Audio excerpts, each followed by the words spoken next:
If you're listening to this alone, keep one small light on. I'm serious. Not because a light can stop anything that wants to come in, but because darkness has a way of helping old memories stand up and walk. Over the years, I collected stories from police files, late-night callers, hospital waiting rooms, and people who swore on everything holy that what happened to them was real. 5 of them stayed with me. 5 stories with the same aftertaste. Metal on the tongue, cold in the lungs, and the feeling that someone had been watching long before it was seen.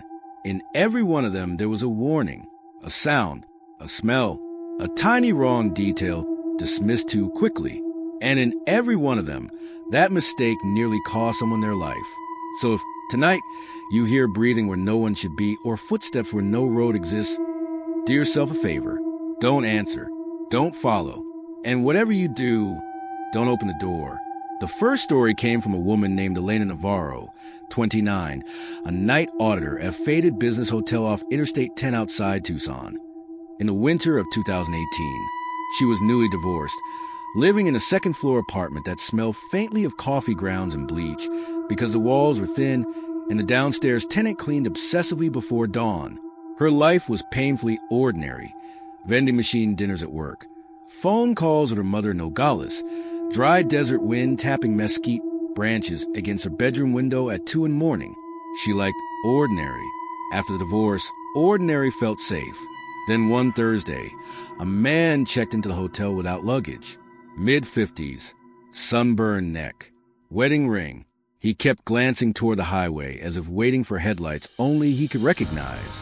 When Elena handed him his room key, she caught a smell that didn't fit the cold night. Wet soil, like a graveyard after rain. By morning, he was gone, but the room looked untouched except for one thing.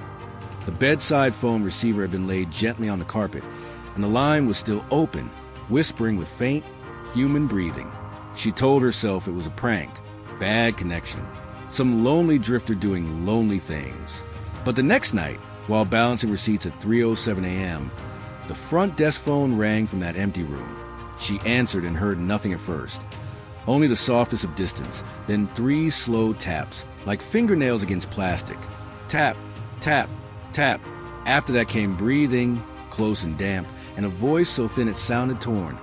"He's under the bed." Elena dropped the receiver. Security checked the room. Nothing. No guest. No bag. No sign of forced entry. Just cold sheets, the yellow light from the bathroom, and that same smell of wet dirt thickened vents.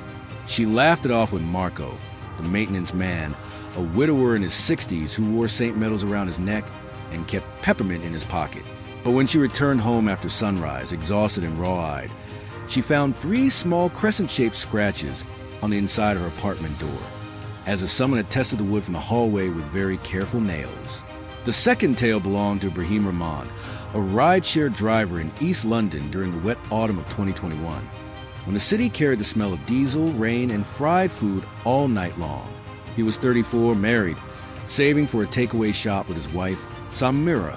He drove weekends from Whitechapel to Stratford, sipping bitter tea from a paper cup and listening to old knots when traffic slowed near the river.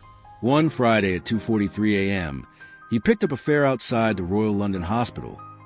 A woman in a dark coat, no umbrella, hair dripping black water onto the pavement.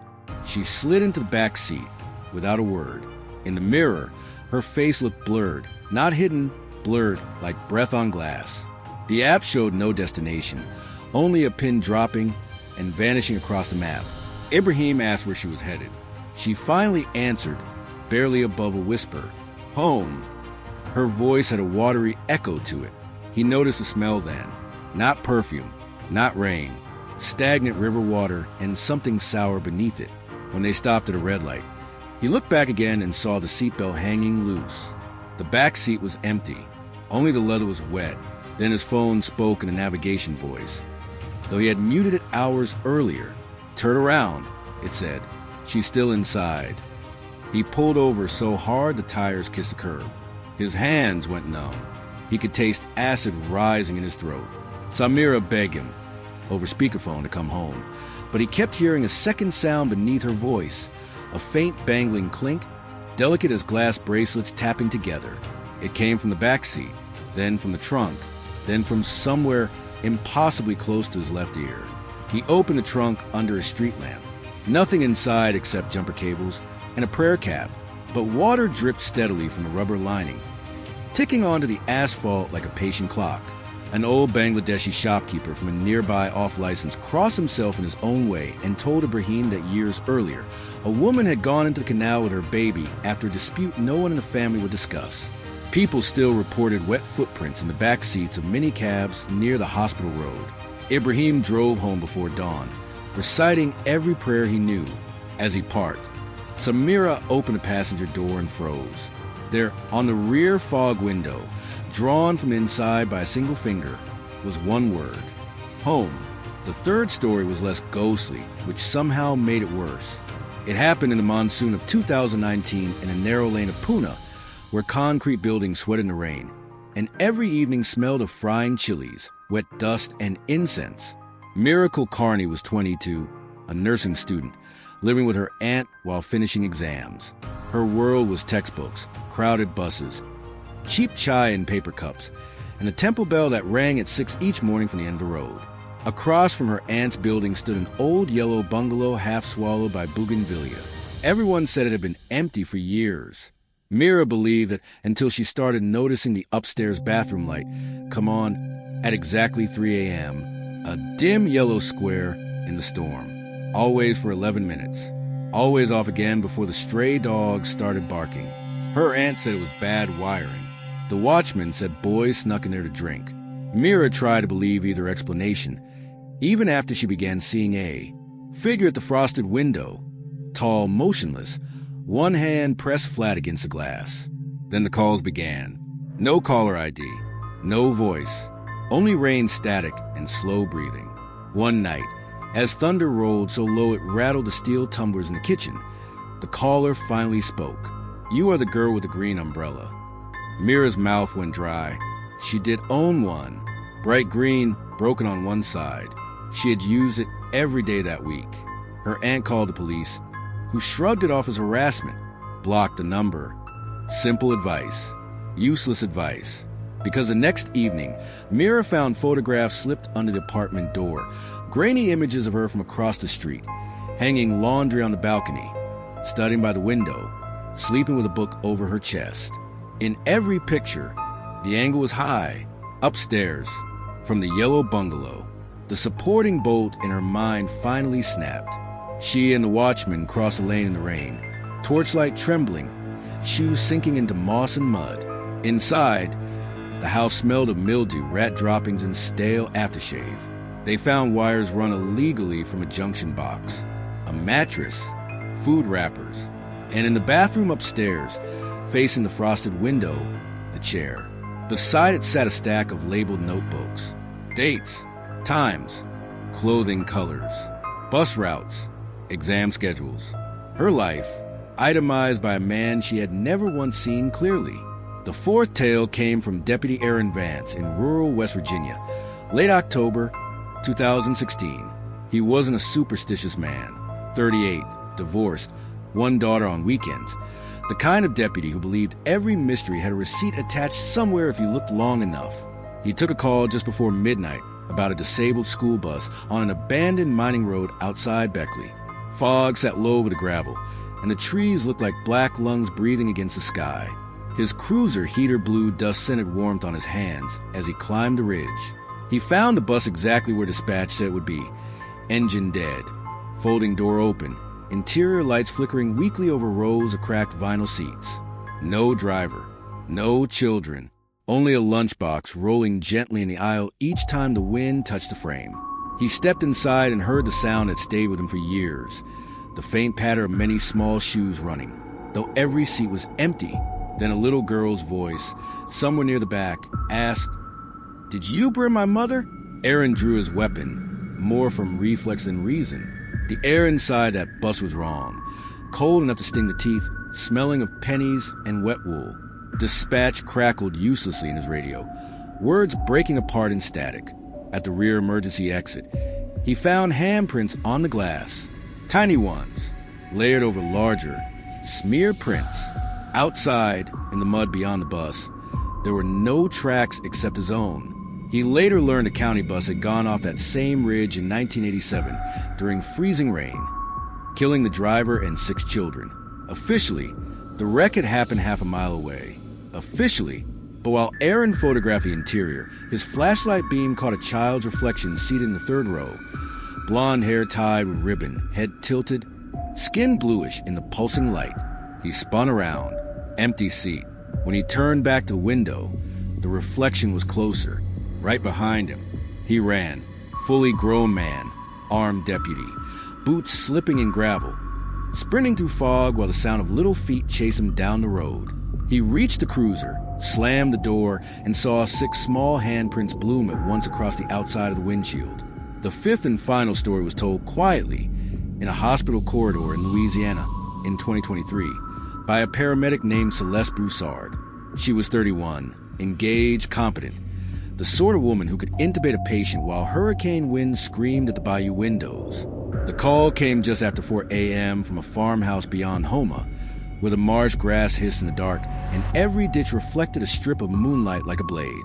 A 9-year-old boy had phoned 911 and said his mother would not wake up. Celeste and her partner, Leon, drove through mist that smelled of salt, mud, gasoline, and something rotting sweet beneath it. The house stood alone on stilts, porch light swinging, generator coughing. Inside, the kitchen clock ticked so loudly it felt alive. The mother lay dead at the table, skin gray, coffee spilled beside her hand. The boy sat on the floor, hugging his knees. Quiet, too quiet. There were muddy footprints leading from the back door to the hallway and stopping at the wall, not turning, not fading, stopping, as if whoever made them had walked into the plaster and kept going. Celeste knelt to speak to the boy. His lips were cracked white. His eyes stayed fixed on the hallway. He came in from the water, he whispered. Leon searched the rooms, called for backup. Celeste tried not to look at the footprints, each one releasing the foul smell of marsh water and decay as they slowly dried. Then the house made a noise. Not a creak, not a groan. A wet, dragging sound from inside the wall itself. Closer, closer. The wallpaper beside the hallway mirror began to bulge outward, stretching as though a shoulder pressed from the other side. Leon shouted her name. The mirror blackened, and in it, behind Celeste, a tall figure unfolded from the reflection. Long arms, a dripping torso, a face hidden beneath strands of river weed. She didn't think. She moved, grabbed the boy, ran. Leon fired once at the mirror. The glass burst inward, and for one impossible second, water poured out across the floorboards, black and full of reeds. The figure came with it, fast, too fast. Celeste slipped, tasted blood where she bit her tongue, hauled the boy up again, and heard Leon yell, "Go!" There are moments when instinct becomes prayer. She hit the porch with the child in her arms just as Leon stumbled out behind her, clutching the small silver crucifix hanging from his neck.